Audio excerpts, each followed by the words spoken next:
By the time people realize something's wrong, it's already too late. You're lying in your own house on Palomino Lane just off the Strip, and the den has gone so quiet it hardly feels like Las Vegas anymore. Outside, the city keeps moving. Neon flickers. Dice roll. Somebody laughs too loud. Life doesn't pause for dead casino heirs. But in here, Ted Binion's already gone. And the story they're about to tell about you won't sound much like the life you actually lived. They'll tie your name to an overdose. Then they'll say murder. Then they'll say greed, silver, a woman, another man, old grudges, black tar heroin, family money, bad blood, bad luck. Some of them will lower their voices when they say your name. Others won't bother, but none of them were here. Not in the quiet parts. Not in the moments where things started to shift, slow enough you could almost ignore it if you wanted to. And for a while, you did. And that's the part worth going back for. At first, the casino is still yours. Downtown, Binion's Horseshoe has your fingerprints all over it, whether your name's on the paper that morning or not. Folks know you, not in that polished TV way with all the teeth and none of the truth. They know you the old Vegas way. They know how you stand on a floor and see everything. Who's nervous, who's drunk, who's tried too hard to look rich, and who's already spending tomorrow to feel lucky tonight. You've been around cards and dice so long the sounds barely register anymore. Chips in a tray, glasses on felt, dealers calling winners in that flat, practiced tone. You walk through it like a man crossing his own kitchen. That's the funny thing about inheriting a kingdom built on wagers. Folks imagine it must feel dramatic. Most days it feels like routine, wearing expensive shoes. Cigarette smoke in the cuffs. Paperwork. Faces. 1,000 little judgments. Somebody still has to decide who gets credit, who gets watched, who gets one more chance, and who's fixing to be carried out on his own bad decisions. You're Ted Binion, Benny Binion's son. In this town, that means something even when you're trying to act like it doesn't. Your father helped build the rough-edged kind of Las Vegas that wore cowboy boots into a room full of accountants and dared them to say a word. Cheap steak, strong whiskey, big bets, no apologies. Men admired that sort of thing then. Hell, some still do. Binions had seen all kinds by then. Oil men, card sharps, deadbeats, loud mouths, and the occasional phantom gambler drifting through like William Lee Bergstrom, dropping a fortune on the felt like it wasn't real money at all. And for a while, the place holds. You walk the floor, check in with the right people, sit down when you feel like it, leave when you don't. No one tells you otherwise. After a while, that kind of freedom stops feeling like power and starts feeling like weather. Then the climate changes. The cracks come like desert heat in a car left too long in the sun, quietly and then all at once. At first, it's small. A conversation ending too quickly when you walk up. A look between two people who don't know you caught it. Papers moving without your say-so. Decisions made before you enter the room. You tell yourself it's nothing because most noise in a casino is, except this doesn't pass so easily. Regulators start breathing down your neck harder than before. Drug tests, hearings, formal words spoken by men who enjoy saying no in public. You get tangled up with the wrong names, the bad habits, the wrong kind of attention. No use pretending you don't see where it's heading. Herbie Blitzsteam's name hangs around the edges like cheap cologne nobody will admit to wearing. By March of 1998, the Nevada Gaming Commission strips your license for good. One more vote in one more room, and suddenly a Binion can't really be a Binion inside Binion's own castle anymore. Gaming men do love their formal language. Makes taking a thing from you sound almost polite. That kind of humiliation doesn't make much noise from a distance. It's paperwork, a formal order, a date on a page. but a man can bleed plenty from a paper cut when it runs through his name. So now the floor feels different. You still know every inch of it, where the bad coffee sits, where the tourists stop and stare, where the smart ones pause before putting real money in harm's way. Hell, you probably know it better than some of the men still drawing breath in there. But knowing a place and owning it ain't the same thing, and that difference starts wearing on you. Used to be you made the weather in there. Now you're standing under it like everybody else. Folks around town notice. Vegas always notices. That town could smell weakness through concrete. It had a nose for debt, scandal, lust, and panic. You lose a license in a city built on vice, and sure enough, people act offended in public, then lean closer in private. So you do what a man like you does when the clean rooms close up on him. You move sideways, into habit, into appetite, into rooms where nobody asks for paperwork and nobody's shocked if you look half pharaoh by noon. The heroin's already there, the Xanax too. No use pretending otherwise. Old running mates. Bad company that at least had the courtesy not to lie about what they offered. They just sit with you, which is more than can be said for plenty of decent people. And around that time, the people closest to you start feeling less familiar.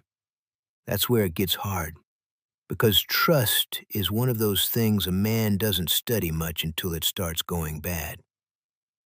Sandy Murphy is already in your life by then, close enough to be part of the furniture and dangerous enough to make the furniture seem honest.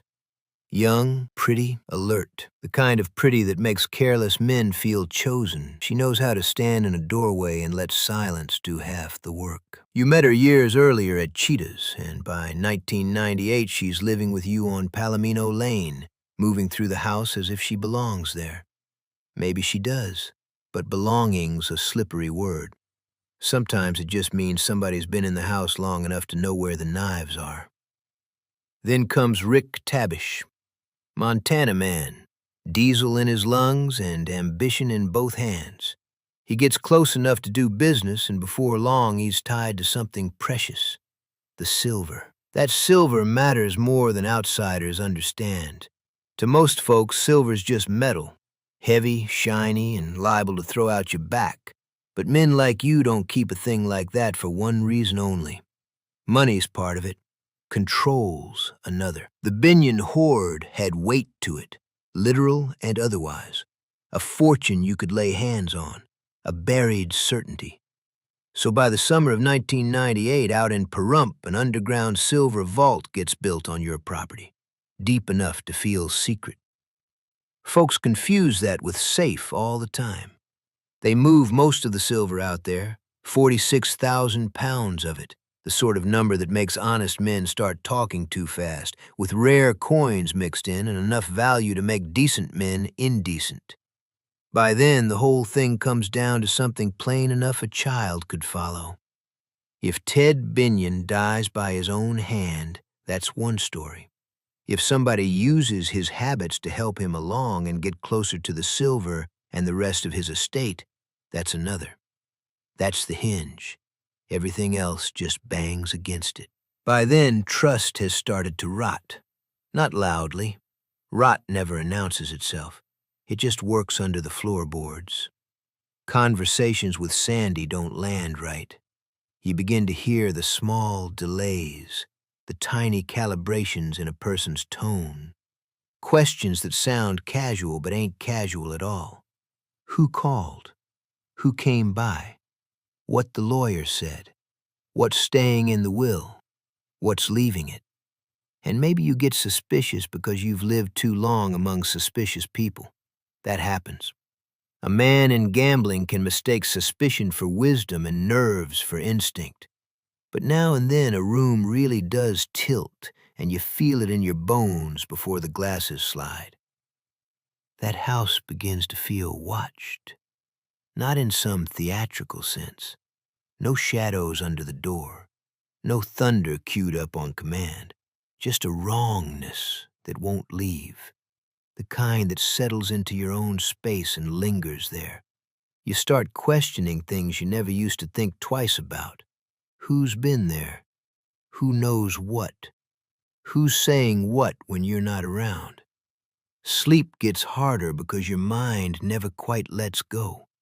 And at some point, it stops being about the casino. That's the part folks miss when they flatten the whole thing into money and scandal and vice. Those were all in the room, sure enough. Under all that noise sat something simpler: control. Who still had it? Who was already feeding off the fact that you were losing it? On September 16th, 1998, the day before you die, the record shows you buy 12 pieces of black tar heroin from Peter Sheridan.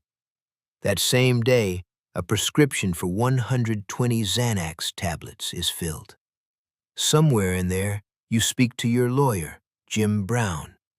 And the line that survives is the kind that turns into evidence the moment it leaves your mouth.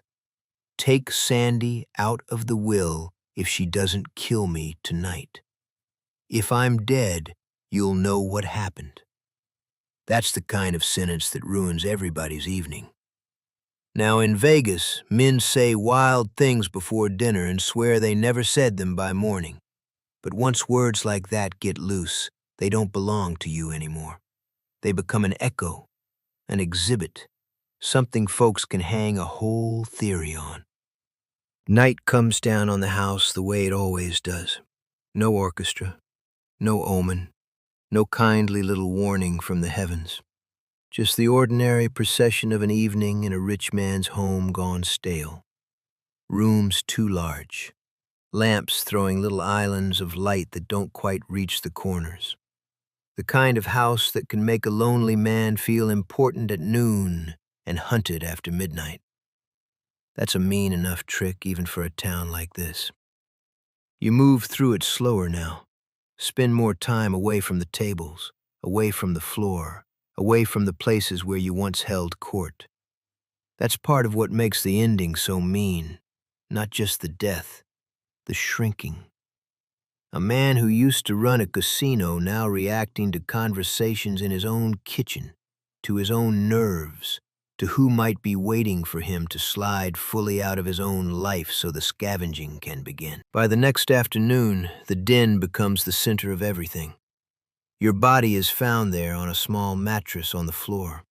Nearby are pill bottles, drug paraphernalia, the scattered debris of a life that makes explanation easy.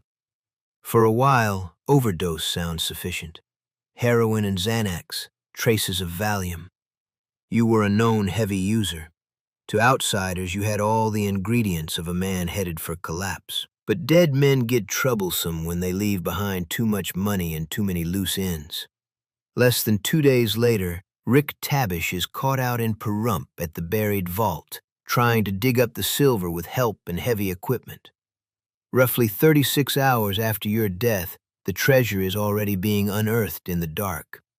And just like that, overdose quits sounding neat. Starts sounding convenient in a way that ought to make a man uneasy.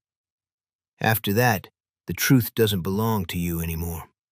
The pathologists, the prosecutors, the defense lawyers, the newspapermen, half the damn city.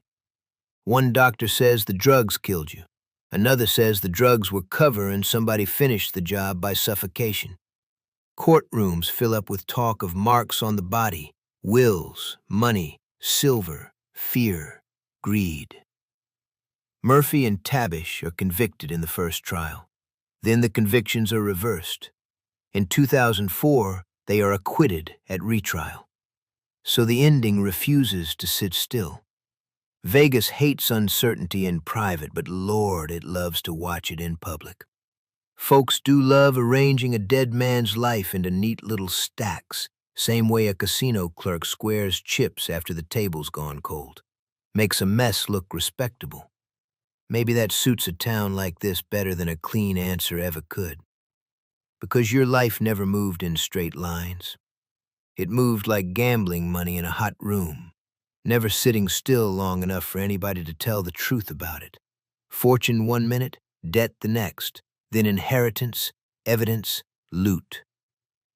Most folks will remember the silver, buried treasure in the Nevada desert, heavy enough to tempt fools and attract wolves, has a way of hogging the light. They'll remember Sandy because beauty always gets top billing in a scandal. They'll remember Tabish because stories like this always find room for a man built like trouble. They'll remember Binion's name, the old horseshoe, the smell of a dying era underneath all that neon. What they won't remember as well is the smaller misery of it, plain enough once you're the one living it. To be born into one of the loudest names in old Vegas and still wind up studying the faces nearest you like you never knew them at all. To know gamblers better than most and still not find the edge at your own table. To have a casino behind you, silver under the earth, and not nearly enough peace to make use of either one. That's usually how it goes. The grand parts make the papers. The private parts get buried without half the fuss. This town had a way of polishing certain names into legends of the felt, even when the truth underneath them was meaner than people cared to admit. So by the time people realize something's wrong, it's already too late. The den is quiet. The story is beginning. And whatever really happened that day, it slipped out of that room before anybody thought to lock the door. Plenty more stories drift through places like that, some louder than others. If you've got the patience, pull up a chair. The felt's still warm.